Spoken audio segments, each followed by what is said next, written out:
120 seconds isn't long enough to learn a new language, but it is enough time to learn some made-up facts and half-truths about some great video games. This is 120 seconds, and this is Gran Turismo. The first game in the Gran Turismo series arrived on the PlayStation in 1997 and was somewhat of a rarity upon its release. The game traded the much-loved arcade racing style of so many games at the time for a realistic simulator-style racing title.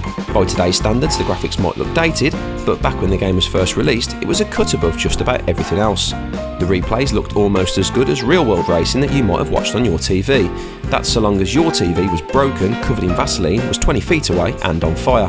One of the things that fans loved about GT was that instead of being immediately thrust behind the wheel of a Ferrari or Porsche, you'd start in the type of car that was used by your local minicab firm. Another reason why you didn't start in a Ferrari or Porsche was that Polyphony Digital didn't have the license to use them, so instead of a Lamborghini, you were instead treated to Subaru, Toyota and Nissan instead. But that didn't mean you couldn't drive fast. The game came complete with a full tuning shop where you could add upgrades, remove weight and race modify your vehicles. Progression in the game starts with you having to take licence tests before you're unleashed into a full race. That's right, before you're able to go racing in the racing game that you paid £40 to go racing in, you had to take tests to prove that you had the required skills to press X, press square, or press X while dabbing square and holding left a bit. The racing is still fun today and sees you battling it out with 5 computer-controlled opponents. You start with a nice easy introduction in the Sunday Cup where your Nissan or Honda should outpace most of your rivals, and over time you'll build yourself up to take on faster opponents and earn the money to upgrade or replace your car with something with more power. And that should always be a 1000 horsepower Nissan Skyline.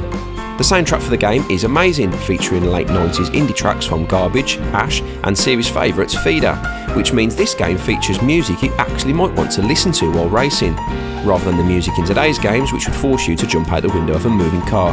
You can pick up Gran Turismo on PS1 for almost zero money these days, so why don't you give it a go? Even if it's just to show your friends that racing games didn't always have the rewind feature, and they didn't always have annoying DJs and terrible soundtracks and were set in festivals and were in open worlds and blah blah blah blah blah.